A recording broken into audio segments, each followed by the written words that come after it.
physician who's had my license for 40 years and had a very strong biochemistry background, I can say, and seeing what's happening with the X39, I can say without a doubt that this is the most significant medical breakthrough in my lifetime.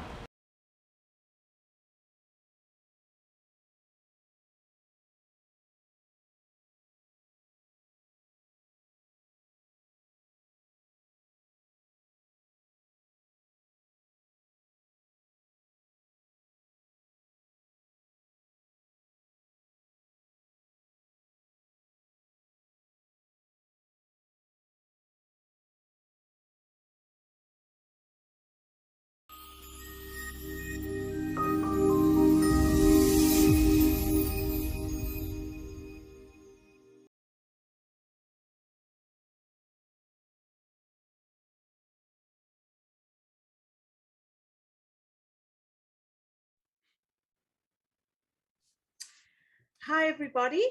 Welcome. This is Maria Bernardis here of the Quantum Light Codes Super Channel. And today I am so excited. I've been bouncing off the walls, I have to tell you, for weeks now with these two lovely guests and, of course, the LACMA Collective. First of all, I want to introduce them. I have with me today Pia Orlean and Cullen Smith. And I've really titled today's interview, The Pleiadean Wisdom for Accelerated Ascension.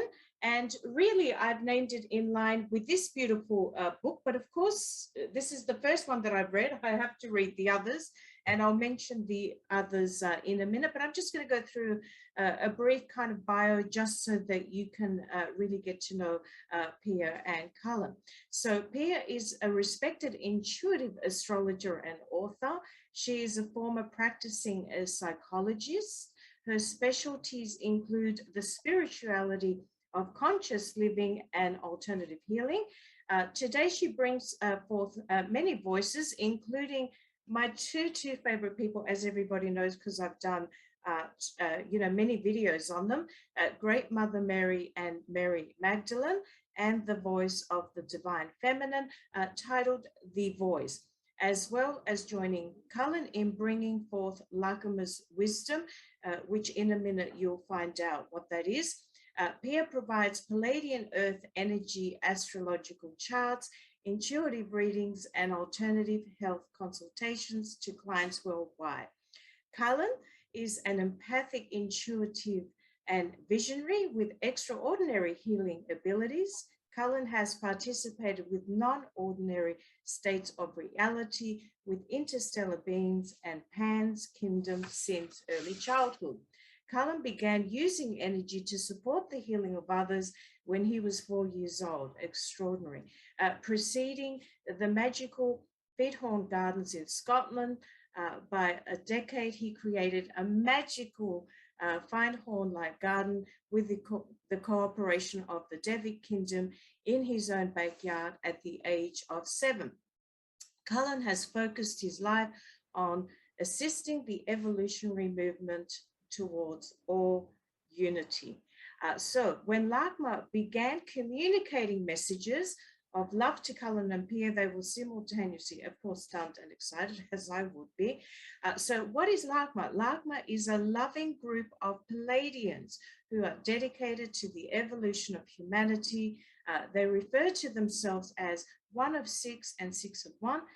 They have chosen Pia and Cullen to be their ambassadors on Earth. And through their love, wisdom, and higher perspective, LACMA offers beautiful messages of peace, hope, and harmony, guiding us all towards a higher and greater understanding of love, or as everybody knows, I'm always about agape, so love, agape, light, and unity.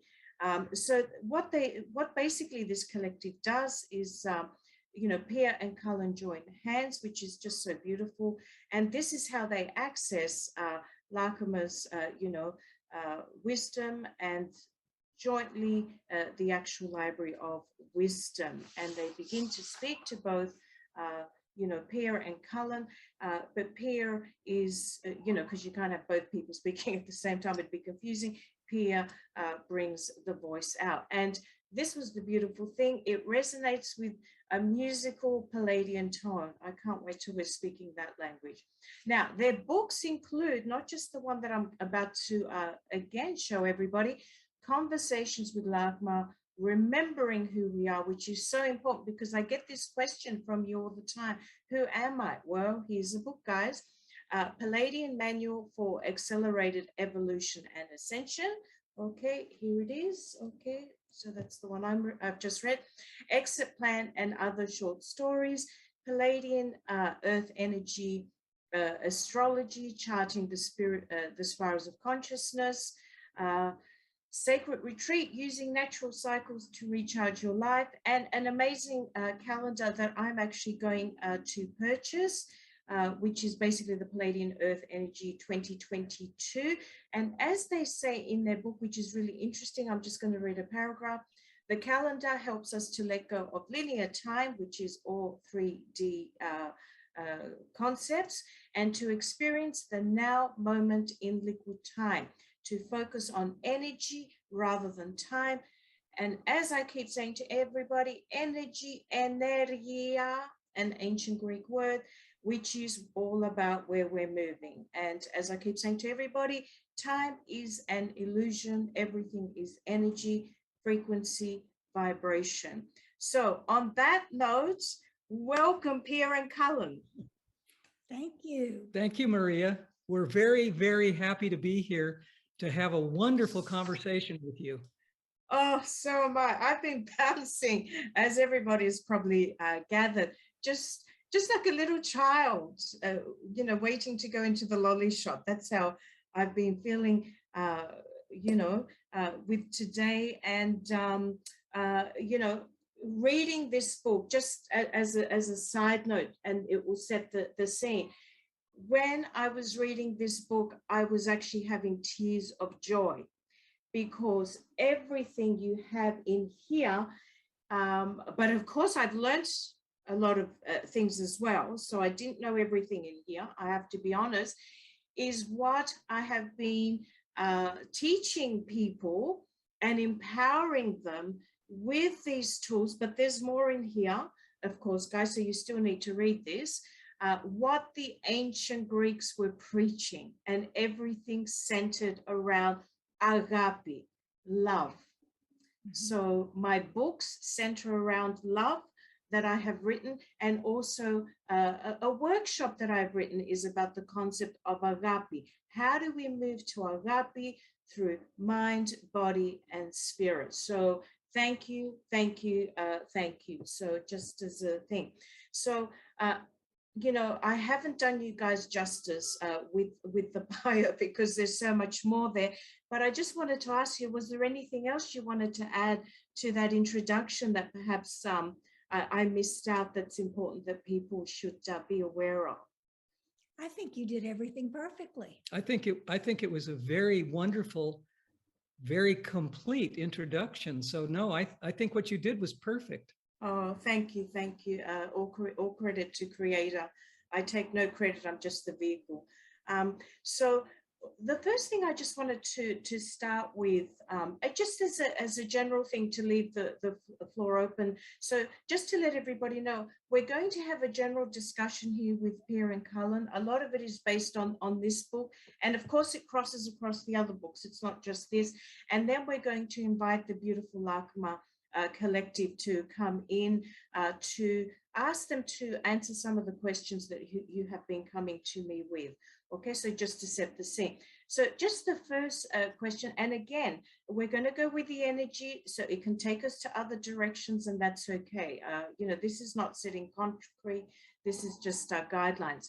So what do you, Pierre and Cullen, believe from all your conversations and your personal experience, what are the important aspects that you believe people need to focus on right now in terms of ascension? And again, I know it's all in here, but what would you say, you know, the three key aspects you think people should be focusing on? please. I'll start with the first one that I feel is appropriate, and that is eliminating fear. Get rid of fear. Fear is the opposite of love. And that means not looking at what's happening in the world through fearful eyes, but looking what's happening in the world through a trust in the universe and a simultaneous acknowledgement and acceptance of our power to contribute to what happens, because we are responsible beings. So getting rid of fear means digging deep in your shadows, finding out what it is you don't really want to look at or don't like, and making friends with it, clearing it out, and making changes when changes are necessary. When we come from a place that is not fearful, we are able to enter into the state that you were speaking of a minute ago, the agape, the place where everything is love. But as long as we are governed by fear, we cannot reach that place of love. I think that's the first most important thing. I think probably the second most important thing is the very large understanding of the biggest energy in the universe. And that is one simple thing. That is love. Pia just began speaking about that. And I think the idea of love has to be talked about in any kind of subject matter as we are doing right now with you, because love is the energy that is completely encompassing of all the other energies. It has to do with acceptance, surrender, caring, everything that we as humans are capable of, but we have let go of over the eons of time because we've been too busy listening to our minds. We have allowed our minds to control how we do whatever we do. And at this moment, right now, the best thing we can do is to allow the heart to lead us, not the mind, but the heart.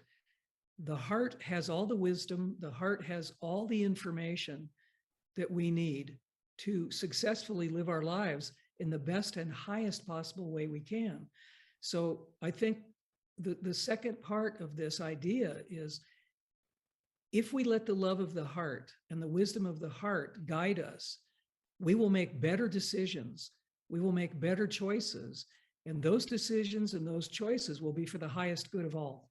And I think for the third thing, because these all relate, they're all interconnected, they all tie in together. We have to get rid of fear to access the love that Colin was talking about. And I think the third thing would be a stepping stone as to how to do this. And that is to recognize that we are built, our consciousness is much bigger than the way we are trained to be. We are trained to build everything on a concept of duality and opposites. And that brings in a concept of judgment. And to get rid of fear and to incorporate love, we have to get rid of judgment. Judgment comes from an emotional place. It's where we are afraid of what we don't like, what we don't understand. That's judgment. We can discern differences, which is a wonderful thing to do because it broadens our perspectives. But as a species, we really need to learn the difference between discernment and judgment and stop judging ourselves and everyone else. And I would add one more element to this.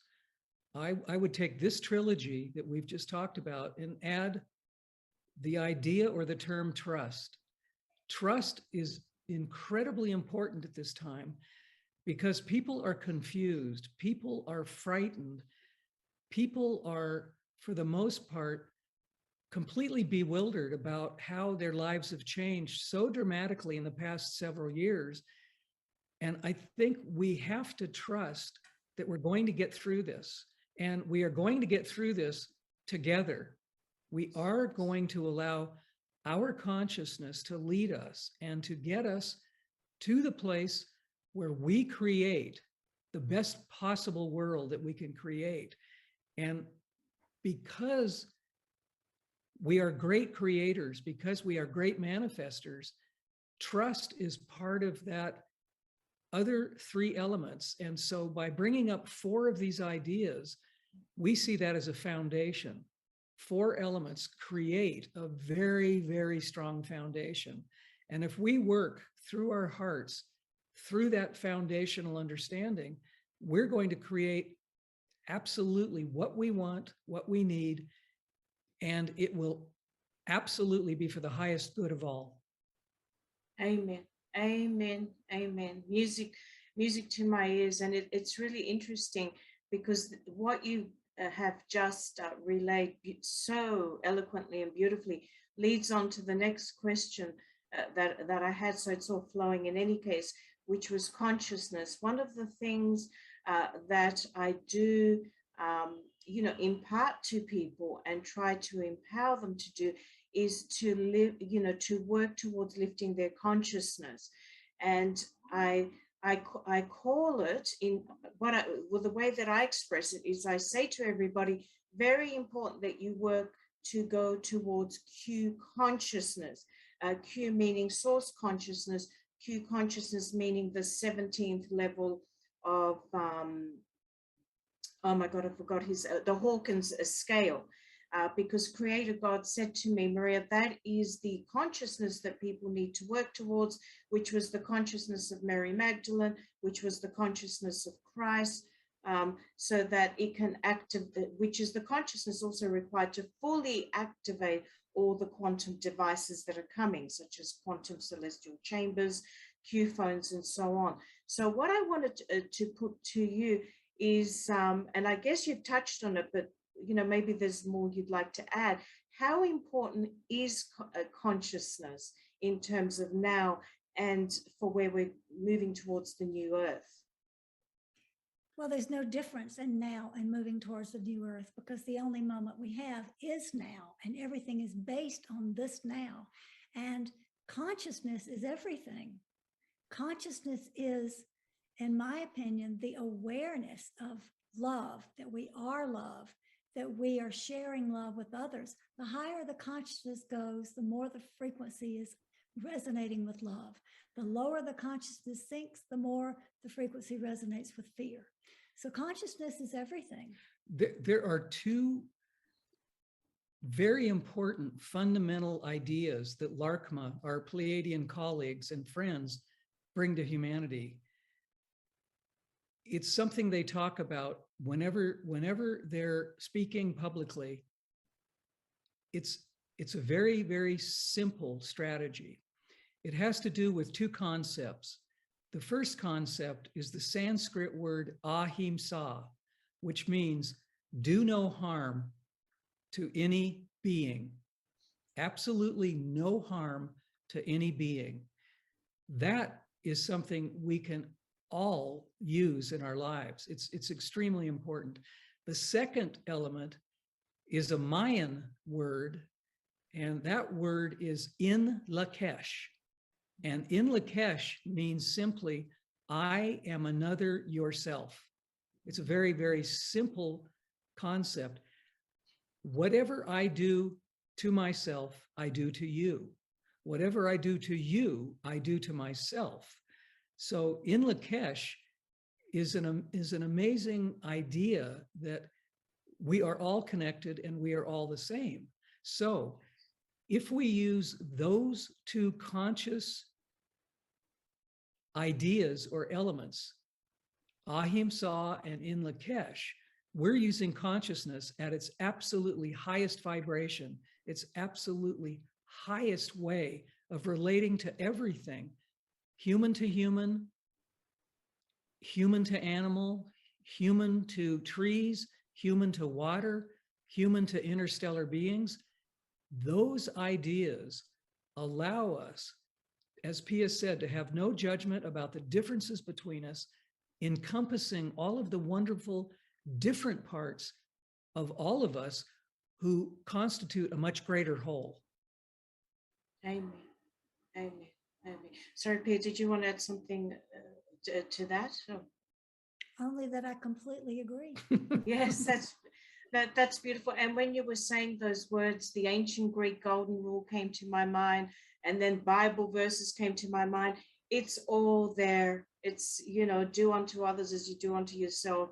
Was said, by many of the ancients. It's in the Bible. It's many of the sort of, suppressed scrolls, and that was just, music to my ear, which is interesting. I'm now going to take that concept, which is so important, to the next question, which is one of the things the ancient Greeks, used to say and used to practice is they were very big, because when I'm now going to take it to diet, diet being an ancient Greek word penned by Hippocrates, dieta, meaning a way of life, mind, body, spirit approach. One of the things that a lot of these ancient Greeks were very big on, especially the philosophers and the names that we know today, such as Sophocles, Aristotle, Hippocrates, all of them, most of them were vegans. Some were vegetarians. They were very big on not eating any flesh, whether it's meat, chicken, fish. They said because it disturbed the consciousness and connection to Creator, so they won't be able to receive downloads. The second thing Plutarch wrote extensively about, he said, who knows, even the soul of that animal could have been a dear departed human before relative that has come back and reincarnated. I just wanted to set the perspective, and they didn't want to take on the pain. So one of the beautiful things that came out is that same message in here, guys. So this is what I read. Okay. So I wanted to get into the diet, and what of course has come through to you, because a lot of us, and I'll talk about my diet at the end, mine has certainly changed with the whole Ascension. So I just wanted you just to impart a little bit of wisdom about, the ideal way of eating for Ascension, just a few pointers. Of course, guys, the details are in here. Yes. Along with recipes that are in there, because yes, at the end. Through, if you would like to go to a plant-based diet, if that's your choice, because they don't judge us, but they encourage us to be higher vibrational in our living. If that's your choice and you don't know how to do it and stay in balance, there's recipes that are gradated from moving into vegetarianism and then into veganism, and then how to balance everything the right way in your body. Cullen and I, we can't eat any animal at all, because we know that animal is a conscious sentient being, just like we are. It's not a matter of being afraid that it might have been our great-grandmother. It's more a matter of it's family. It is family, no matter what it is. It is a living being that is sentient, that has emotions, feelings, thoughts, instincts, gives love, is afraid. And if an animal is killed, we actually ingest the fear that it feels when it is killed. We take that energy of fear into us, as well as its energy of pain that it suffers at the death. So at an energetic level, that's a really thing to think about, because you don't want to take in the energy of fear and death. And that is incredibly important, because how are we to sustain ourselves in a dietary way if we're taking in something that comes from death? That can't possibly provide the correct energy to give us life. Those two ideas, death and life, are the opposites in a continuum of an energetic understanding. So if we eat foods that are lighter in vibration and that are more alive, that will help us to increase our vibration, to increase the harmony, as you said, Maria, about our connection with Source, or our connection with our higher self, or our connection with a much greater perspective than what we might have only on our own. So go ahead, Pia. There's one thing, I'm going to borrow Cullen's, one of his terms that he's written about. Cullen talks about bad training. And I think one of the problems we have now, generally speaking, is that all of us have bad training, that our dietitians, our doctors, our medical community says, well, you have to have meat, and that's bad training. We have to have protein, but we do not have to have meat. And protein comes in many forms. Even basmati rice has protein in it. Spinach has more protein than a piece of beef. It's a misconception that our dietitians and our medical community have not been properly trained, and they've passed bad training on to us. So it's a fallacy to think you're doing your body a service to eat the diet that the dietitians and the medical community tells you to eat. I normally don't share too many personal things in public conversations because I don't think it's always necessary or appropriate, but I will, in this context, share something about me. I have been a vegetarian since birth, and I am in my 70s. I have been here for a long, long time in human terms, and I can attest to the fact that I'm still healthily here all of these years without having consumed any animal products ever in my life.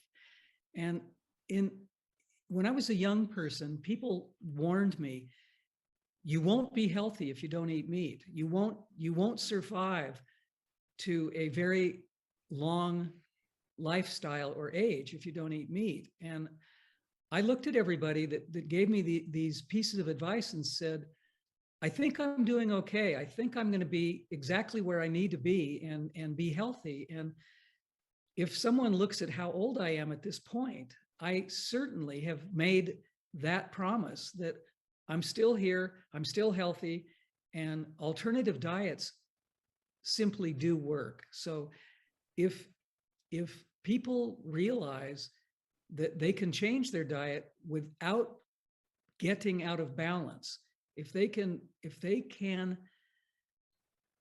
utilize the information that's been available, as you said, since ancient times about using the right proteins, the right carbohydrates, the right fats, anyone, no matter what their constitution, no matter what their blood type, can happily survive and thrive on a plant-based diet.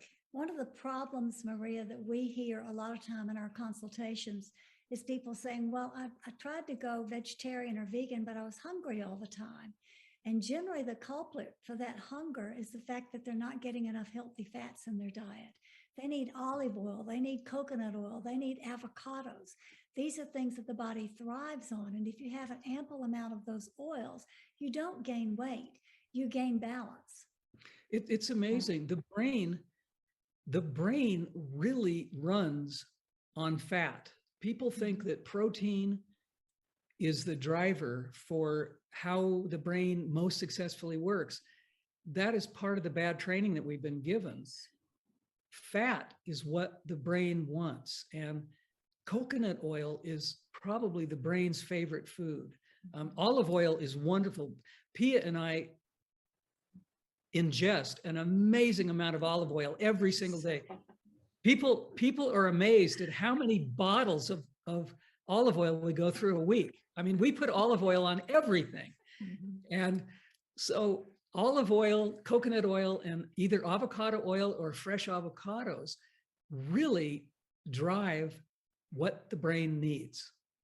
Absolutely. And I say another thing, in my book, I cover the different body parts and what fruit and vegetable corresponds to it. So when you look at the brain, it looks like a walnut. So have walnuts. That's also a really good fat. So each fruit and vegetable is telling us which body part really needs it. So there's so many different ways we can look at this, isn't it? Sorry, please go. Well, absolutely. Did you have something you want to say? What you just brought up, Maria, is really important. The body is very wise. The body knows what it needs, and the body will tell us if we're willing to listen to what the body tells us. If the body needs more fat, it will let us know it needs more fat. If the body needs rest, we must listen to the body and rest. If the body needs exercise, we must comply with that. So the consciousness of the body is much bigger than most of us believe it is. And we do not treat our bodies very well. We push our bodies beyond the ability to carry on in a balanced and harmonious way. And one of the things that we feel, and especially LARCMA feels at this time, is just listening to the body. Amen. Amen. There was some interesting revelations that I did not know, that I found out in your book, that I just wanted to share on that particular subject. The first thing I wanted to say, everybody knows I look at the diet very much like you do. And of course, everybody knows it's in my books, in my course. It's all about vibration. So what I've done for people in my books, excuse me, the train's going by, is high vibration, low vibration. So really what you have done quite beautifully also in this book is you've isolated the high vibration, low vibration. The low vibration is your alcohol, your coffee, your meats, the high vibration fruit, vegetables, nuts, coconut oil, which I love, have every day, and olive oil. So that's beautiful. Now, what really fascinated me is how they said to try to avoid peppers, tomatoes, and eggplant, that they're not beneficial, and spinach to have raw, and not to have iceberg lettuce. Now, very interesting. I was always guided not to have iceberg lettuce, and I never knew why, never liked them. So that was interesting. But what was a surprise to me was cooking the spinach and the peppers, tomatoes, and eggplant. So I just wanted, just to share that was a revelation for me, and I wanted to see whether you wanted to go into that, whether there was maybe some other fruit and vegetable that we might need to minimize or avoid. I think there's one other one on that list, and it's mushrooms, because mushrooms dampen the heat of the system, and the body needs digestive fire to be able to handle its food. And if you're eating something that cools down the fire, you may have digestive problems. So mushrooms are not very high on that list.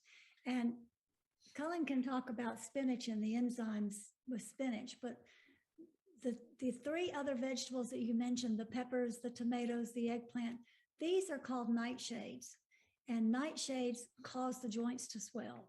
So people may eat those and be very, very happy and healthy, but later in life, they may develop arthritis because they are inflammatory foods. Inflammatory foods, it's not just inflammatory foods, it's anything that's inflammatory to the body. It could be outside toxins, it could be anything that causes an inflammatory condition. That causes stress to the entire body, not just to joints and muscles, but inflammatory foods affect especially the digestive system.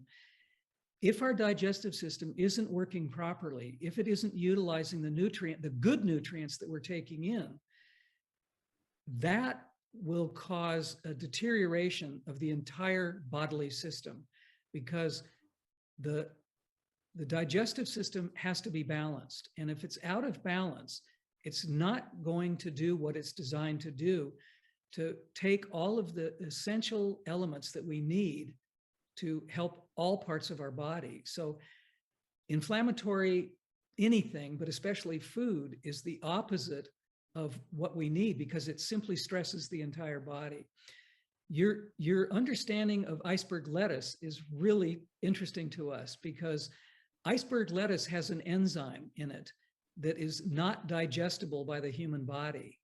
And unfortunately, iceberg lettuce is a very popular lettuce around the world for two reasons. It's very easy to grow in very different harsh or different climatic situations, but its shelf life at the supermarket lasts longer than any other lettuce. And that's why it's pushed as a type of lettuce that everybody should eat. It absolutely is the worst lettuce to eat. So your intuition was absolutely correct. Spinach is one of the most wonderful foods we can eat. As Pia said, it has more protein than a steak, honestly. It also is loaded with iron. It has so many vitamins and minerals. But the interesting thing is, like iceberg lettuce, spinach has an enzyme that the human body, the digestive system, does not like. It disturbs digestion. So simply by steaming or cooking it, whenever you eat it, whether you put it in a salad or in a casserole or a stir fry, whatever the means of eating it, if it's steamed, it's completely edible and much more nutritious in that form. Yeah. So make some spanakopita, everybody. Make Yeah. some beautiful Yes. spanakopita. That's the way I enjoy it. But I have to be honest with you, after reading this, because I was having a lot of raw spinach, because I'm just lapping up the greens, I'm going to sort of turn that down now. So as I said, I've learned a lot of things from this as well. I don't profess to know everything. And again, I know we just touched on food, everybody, but we also touched on fear, which is the mind.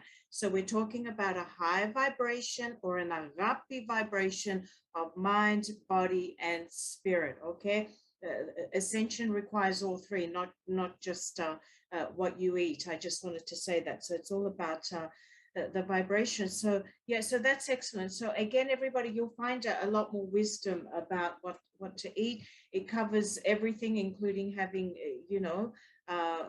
clean water without fluoride. So it has a lot more there. It's just we don't have the time to cover everything. The next topic I wanted to cover before we invite our, your beautiful Lakma friends, the beautiful Pleiadians, is something I get a lot of the time is questions on manifestation. And as we're ascending, manifestation, I've noticed, is speeding up. So we really need to be careful, what we wish for, so to speak, and think. Some people often say to me, Maria, I'm just not manifesting, I'm not manifesting, and so on. Now, you offer like a whole chapter on this, and I have a beautiful quote that I'll leave at the end from your book. But just a general question, what do you believe may be the issue of why people may not be manifesting? Manifest, typically they manifest from a place of desire. And if you're in a place of desire, you automatically think you are lacking something. So if you feel like you're lacking, then you're in a place of fear. So how can you possibly bring forth something positive if you are at a place of lack, a place of fear, and a place of need? You have to, in order to manifest it, you have to intend it from a place of trust. If this is for the highest good, I trust the universe will find it for me. And if it doesn't come, yes, this or something better. Whenever Cullen and I intend to manifest anything, we always ask this or something better. And then my secret to manifestation, after that, is release it. Don't think about it anymore. Don't look at your watch and your calendar and go, well, it's been a week, it's been a day. When's it going to get here? Once you've requested it and done your intention, release it to the universe. I think that's absolutely right. And I would add another element to that: surrender. Because once we have the idea or the wish to manifest something, first of all, it has to come, as Pia said, within the bigger idea of the highest good for all, not manifesting something just for myself, not dualistically separating who I am with every other energy, every other vibration, every other part of the whole. So if we go into a manifestation with this will help everybody, not just me, that is a wonderful basis for that. But also the idea of surrender. As Pia said, once we make the intention to bring something forward, we have to surrender it in thought, time, and circumstance. We have to simply let it be given out to the universe, given out to all the energies that are willing and happy to help us, and surrender, and simply let go. Just let go. The key word here is release. And there's a very trite saying that relates to this, but I think people may appreciate it. And that is the saying that if you love something, let it go, it will come back to you. In the same way, if you're intending something from love, intend it and then let it go. It will come back to you. But if you hold on to it, oh, when's it coming? You're gripping too tightly and you'll never get it. It constricts the ability of the connection to everything by needing it, wanting it, or as Pia said, looking at your watch or looking at a calendar thinking, well, I asked for it. Why isn't it here yet? I want it now and it's not manifesting. That will erase the entire idea of what you're asking for. Amen. Amen. And, you know, one thing that you really hit the nail on the head, and, you know, in my book, Cooking and Eating Wisdom for Better Health, I start with this in this chapter and I stress it. It's all about we, not me. That's what the ancient Greeks kept saying. And you say exactly the same thing there. And I always say to people, what is it that you want to manifest? Is it something that just serves you? Or is it something that's also going to serve the higher good? And as you say, which I love this, as you raise your vibrations and begin, this is from your book, this is from the book, everybody, that I'm reading from. As you raise your vibrations and begin to remember to include that all your requests have to match the highest good of all, you become more synchronized and joined with harmony. Manifest for the highest good of all. I think that is the secret, the we, not me, and the highest good of all. A lot of people try to manifest, oh, I want this, and it's all about me, and it's all about me. And it's like, well, what happened to the rest of humanity in the equation? Mhm. It's completely important. It's absolutely the key to manifesting what we want and what we wish. We totally agree with your philosophy.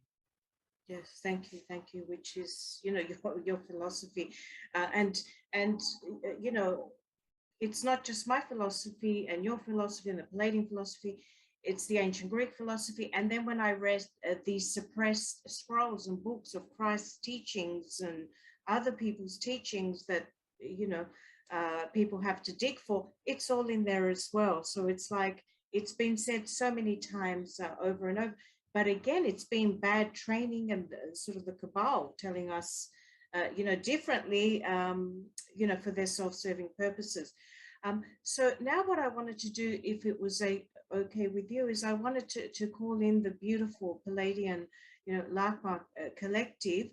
And what I have is I have about, you know, 5 questions, and these questions have really come from you know, what people are coming to me with, questions about the current times and you know, just some questions like that. So I wanted to see if that was okay with you both. Certainly. Yes. Thank you so much.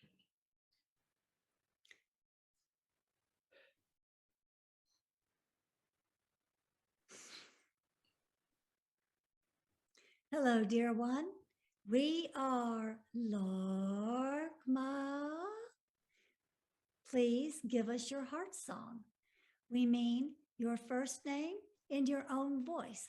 This is what we call your heart song, your vibration. Beautiful, beautiful. Thank you so much. Thank you so much. Such an honor and a pleasure to have you. I appreciate this. The first question I've been getting, and we'd really love, you know, your wisdom. Before you give us your question, Oh, sorry. may we have your heart song, please? Your name in your own voice? Oh, Maria. Maria. Thank you. Now please Oh. begin with your question. Oh, thank you. I do apologize for missing that. So the first question I had, please, was I've been getting, you know, people, including myself, you know, they're losing a lot of family, losing a lot of friends because, you know, of this sort of great divide. And, you know, they're asking, well, you know, how do we cope? We're struggling. You know, some people getting frustrated and impatient during these challenging times. So I wanted to ask you, what sort of wisdom can you offer us all during these challenging times, please? The most important thing to support and help you through these challenging times in losing people is to change your belief systems. First of all, you have not lost them.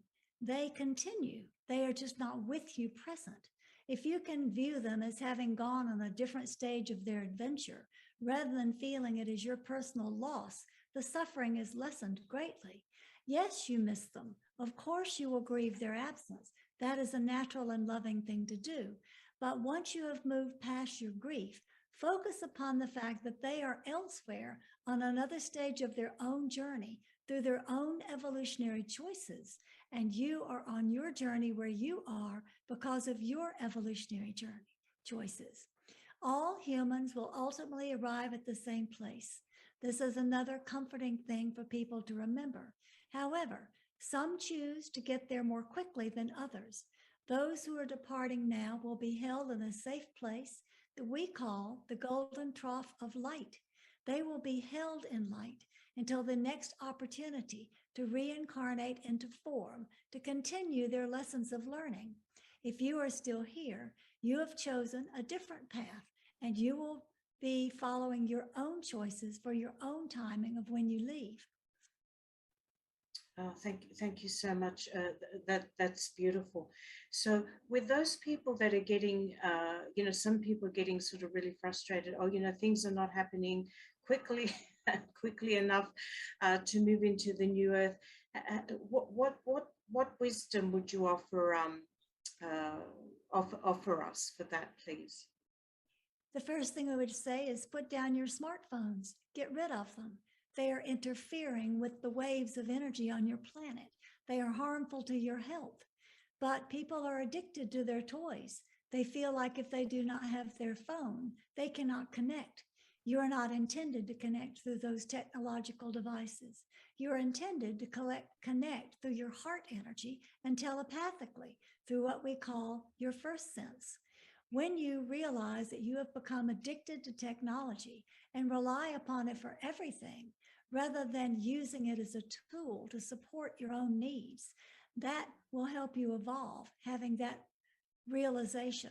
That will help you move through it more quickly. Right now, there are increased airwaves blocked with all kinds of EMF fields, radio signals, all kinds of signals that impede the natural flow of energy on this planet. The 5G and now soon to be 6G are harmful to all life on this planet. And each of you individually supports that program if you are using your smartphones. Go back to communicating through landlines. Use a dumb phone rather than a smartphone if you must have a cell, and use a cell only when you have to. Moving away from that technology that is putting a net of harm over the entire planet is an excellent step towards moving things towards getting into the higher dimensions for the ascension of Earth more quickly. You know all the spiritual steps, everything to do to move towards love and away from fear, but you're missing some practical implications of things like microwaves, cell phones, too many television and radio waves. You're missing that understanding that it is clogging your airways on the planet. Is that helpful? That's extremely helpful. Thank you so much, which leads to the next question. Something I keep saying to everybody is at the moment there's a lot of misinformation and people are struggling to see, well, what is the truth? And I keep saying to people that's very important that we need to discern and not listen and believe everything that we hear, and listen. Do you have any wisdom to offer on the discernment part? Yes, we would tell you that you have been trained to gather your information through your mind, but that is not where the wisdom lives. Those are just the facts, and facts change moment by moment. Truth never changes, and truth lives in the wisdom that's in your heart. So the way to practice discernment is when you hear something or read something, ponder on it for a few moments without thinking and just ask, how does this feel to me? Does this resonate? Does this feel like the truth? Or does this feel like something that is being promoted to make me more afraid? Most of the things that come through the mind are put into the world to help make you more afraid. But when you hear something that educates you with higher wisdom, that is connected to your heart, where your heart already knows the answers and can resonate with, yes, this piece of information I've just received is the truth. That's the clearest way that we can help you to learn discernment, so you can determine what you can trust and what you must discard. Thank you so much. That was incredible. Thank you. Thank you. The next question I had with the divide that's happening in terms of those that want to ascend and that are still here, and those that are stuck in the sort of matrix or 3D or whatever we want to call it, you do share with us, of course, your words in the book that you will not see them and they will not see you. You will be living on two distinct worlds. Can you please explain to us what you mean by that? Do you mean that there'll be two parallel worlds, or we'll be on the same earth but living differently and not see each other? I just wanted sort of clarity on that, please. Well, you're living in a multidimensional universe, but the illusion that you have been under is that only the third dimension is real. As you are approaching multidimensional awareness, and the split is occurring, you are simultaneously experiencing parallel dimensions. This is already happening. We can give you several examples. Sometimes when you are driving, you may see a car stop, look at you, not see you, and then pull right in front of you and almost hit you. That is an example of your not being in the same plane that they are. They literally could not see you. However, you will notice that you never impact, because your dimension slows time as you perceive it, enough for you to be safe.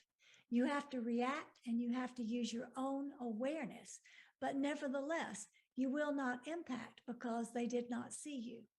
That is a good example of two parallel times at one time. But it's happening in more ways that you may not be as aware, more subtle ways. Sometimes you feel like you're not quite fully here in this third dimension, but you don't know exactly where you are. You may feel out of balance. You may feel like you're on the verge of something, but you don't know what. When you are having these experiences, you are already stepping into a parallel reality that you have chosen. You are taking one foot out of the third dimension and putting it into another dimension of your choosing. Now, you do not move linearly from the third automatically to the fifth. You move from the third into opportunities to go to any dimension of your choice. So when you're experiencing a parallel dimension, you may be in the 12th, you may be in the 9th, you may be in the 5th or the 6th. It happens that you get the opportunity to explore and experience all of them in short glimpses of what it means to be a multidimensional being. Then you will come back into third dimension and you will question, what was that? I don't know how to put that in my frame of reality. Well, the answer to this question is that it is not in your frame in reality. Your frame of reality is broadening. You are learning that it is much larger than you imagined. So welcome it and continue to explore with this sense of trust and joy. Oh, it's beautiful. Thank you so much. Appreciate you. In terms of when we ascend in our beautiful new light bodies or rainbow body or Merkaba body, whatever we like to call it, how will relationships in that light body look like? So I'm talking about, more sort of the intimate sort of relationships. Will they take on a different form? You will recognize each other by your heart energy. You will automatically know the energetic signature of those that you are in relationship with. Some that you are in relationship with, you will drop away from because they no longer resonate with you. Others that you hold tenderly close to your heart, that you're in deep relationship with, you will not have to worry about finding them again or them finding you, because your heart signatures will automatically draw each other together. So you will not experience a sense of loss unless you choose to let go of a relationship that does not serve who you are as you move forward. Intimacy is more than sexuality. Intimacy, true intimacy, comes from seeing the essence of the other person and allowing yourself, your essence, to be seen by the other person. It is a transparency. And in that moment of transparency, true intimacy occurs. You may feel it at a vibrational level, but it will be ever more satisfactory to you and deeply connective to you than any type of intimacy that you experience limited by third dimensional reality. Wow, that's incredible. That's incredible. Thank you so much. In terms of the new Earth that's ascending, that is our planet here, how is that going to look like? So, for example, I'm based in New York City, and I have had visions that a lot of these buildings, condominiums that are 50, 60 floors are going to go. I perceive a very different look in terms of the new Earth. Can you maybe impart to us some wisdom as to how the new Earth might look like in terms of how we're living, like our homes and our everyday lives, please? On the new Earth, you will be resonant with nature. You have turned away from nature currently on this planet. You do not spend time in nature. You spend time with your devices, shut indoors, doing things that you think are important, but that are not connected with each other or with the planet herself. On the new Earth, this will not be possible. You will have to be involved with nature, and you will choose to be involved with nature. And your homes will come from being in nature in circumstances where you do not harm the planet, but you allow it to support and nurture you.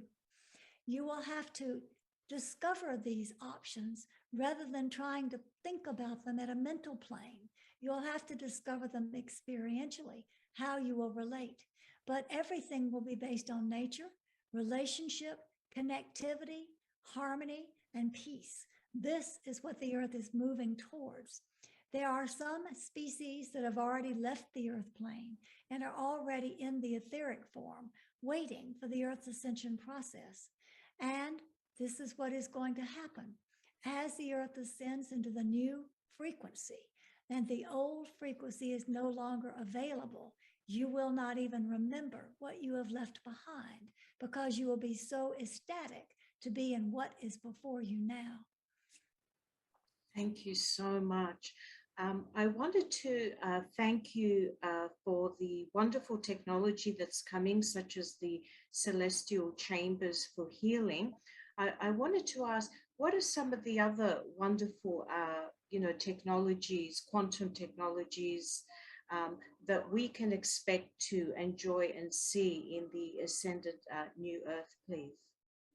Many of the technologies you have been promised by people who assume that they know what they are doing are giving you their own mental ideas of what is possible, not based on the greater technology.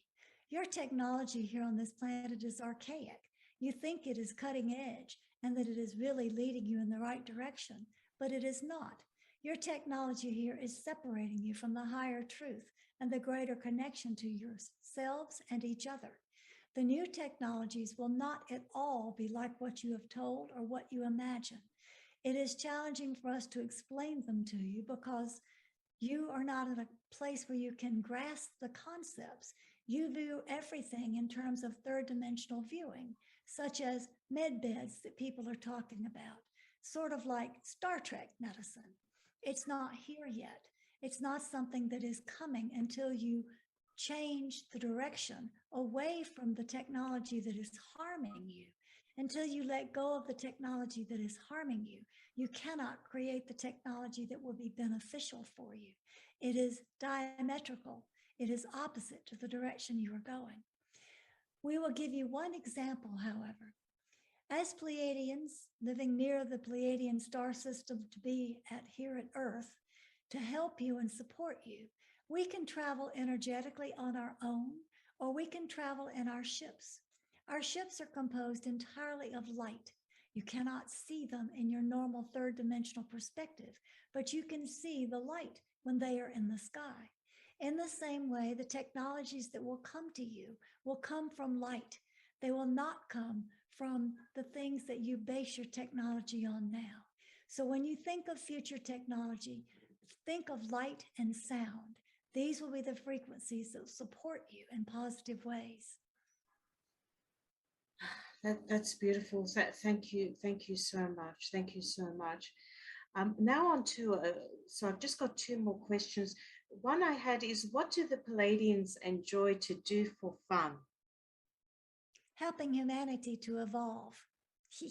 Oh, that's It is beautiful. both a work of the heart and our great joy to be doing this service.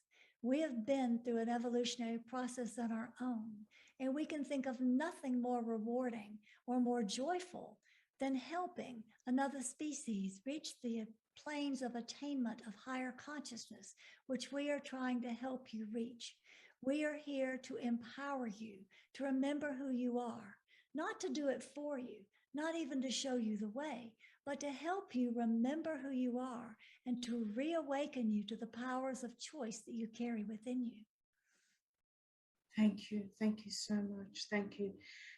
The last question I had was really just an open question, was, whether you had any key messages or anything that you wanted, to share with the world at this present moment, please.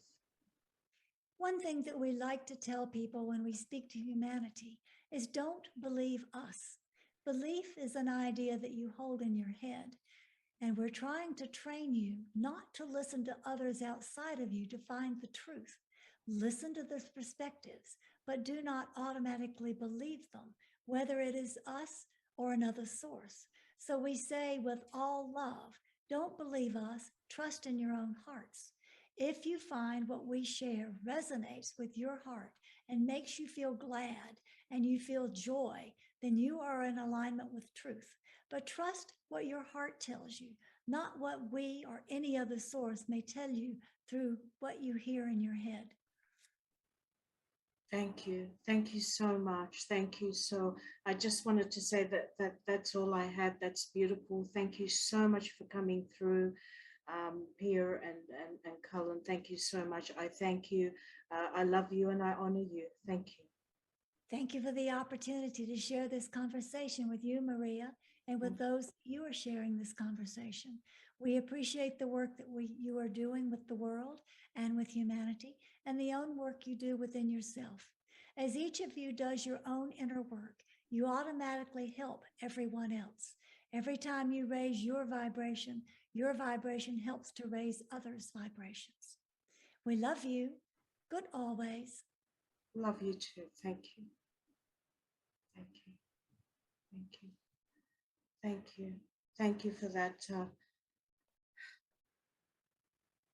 Thank you. Thank you so much. I got a little bit emotional. That was so beautiful. Thank you. Oh dear. What I wanted to do, I'm so sorry, I got a little bit emotional there, is whether you, I mean, I've got some beautiful quotes from your book that I wanted to end on a nice note, but I just wanted to put the floor over to you two and Pierre and Cullen, and see whether you had any closing, comments you wanted to say before I've summarized a few paragraphs from your book from different sections that I wanted to end with, but I wanted you to, the floor over to you first. We gave up 2 professional careers to do this work to bring Pleiadian wisdom to the world. And we would like your audience to know that we are available to help however we can. We do free international live calls twice a month where people can listen to the Larkma message and ask questions. We offer personal sessions and evaluations. We do astrological charts to help people figure out what their own energy is.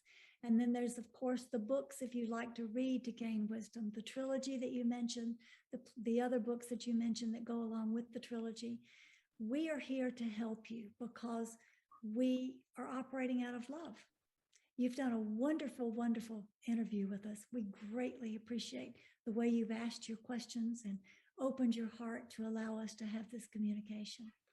I think the last thing I would like to say is we're all working towards unity consciousness. what all of the light workers are doing is letting go of separation, letting go of fear, letting go of all the things that no longer serve us, and moving into a much more high vibrational existence through using the choice of consciousness. Choice is not available on all planets or all societies around the universe. We as humans here have been given a very big gift of personal choice and collective choice. And it's our responsibility, and responsibility is a very important idea. It's our responsibility to make the right choices for the highest good of all, to create the unity consciousness that we all want. So I think that message is extremely important, both through what LARCMA brings to humanity and what P and I are doing in our own way to help humanity grow and evolve. And if your listeners want to find us, you can find us at LARCMA, LARKMAA.com. Yes, yes. And I will have everybody, all the links, as I always do, right up the top of this video. And of course, it's going to be on Rumble, YouTube, my website, and of course, YouTube. So, click on that and it will take you straight to the website. And of course, there is a chapter on unity in there. And as the ancient Greeks kept saying, we are all one. Okay, we are all one. So it's all synchronized. So I have summarized from quite a few of your chapters some lines and brought a final nice paragraph just to bring it all together. So again, this is from the book. This is not my words. You are here for one purpose only, to be the light, to be the love that brings and sustains healing to all. In doing this, you bring that light into the collective of the planet to make positive changes. We think that when you are living as suggested, so guys in all the books as suggested, okay, taking responsibility to discern and stand up for the truth, you will not be impacted as greatly by these real or imaginative, threats. When you are not afraid, you have your own shields of light protecting you, refusing to be fearful, which is what we said, what you guys said at the beginning, and simultaneously taking responsibility to act appropriately in the third dimension supports your continued safety. Be light, shine light, that's your job. And in the words of Mary Magdalene, because of course Mary Magdalene comes in at the end of the book, who I love and adore, fear not, and fear not. And as I keep saying to everybody, be present, focus on purifying the mind, body, and spirit. Leave the mind, as I keep saying to everybody, I think it's appropriate today, and enter the heart. Always come from a place of agape, be the light, live it with agape and be agape, and focus on lifting your vibrational frequency. So if together we're lifting our vibrational frequency, we're lifting the vibrational frequency of the collective consciousness, therefore speeding up ascension to enter the new earth.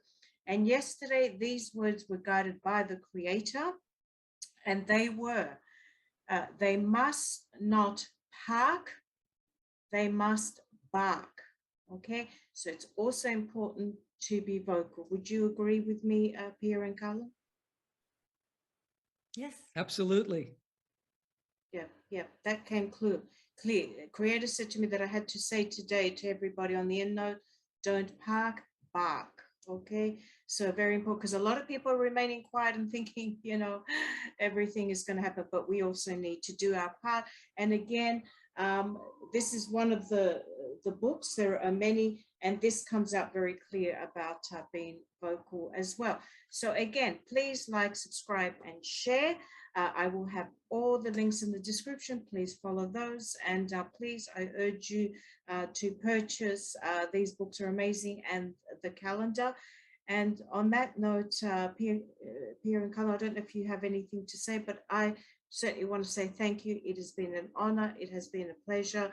And I got a little bit emotional today because everything just touched my heart. So thank you. It's been our great pleasure. You're a wonderful interviewer, and we enjoyed our time with you.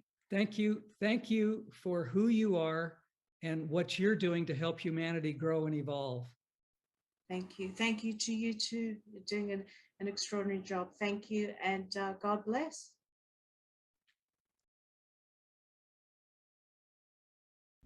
Hey, I'm here to save you a bunch of time, so listen up. Those of you that are taking a look at LifeWave and haven't made a decision on, I'm going to help you make a decision. If you don't know this man, you need to know this man. This is Dr. James Kneller. He has a mechanical engineering bachelor's of science degree. He's got a bioengineering master's of science degree. He's got an MD, PhD in internal medicine, cardiovascular fellowship at Columbia University, and a heart rhythm specialty done at UCLA. So he did some studies around the cardiovascular system. Anyways, let me go back and just tell you what happened. He went to an event, somebody patched his shoulder, got him out of pain, and he's like, holy cow, this is really interesting. So then he went and did several studies on cardiovascular system, because that's what he does. And there was a surgery that he did, and he asked other cardiovascular doctors, what do you think the healing time would be? 47% said it was going to be 4 weeks. 20-some% said it was going to be 6 weeks. And then another 20-some said 8 weeks. It actually took 6 days. That's 500% improvement or increase in the healing properties.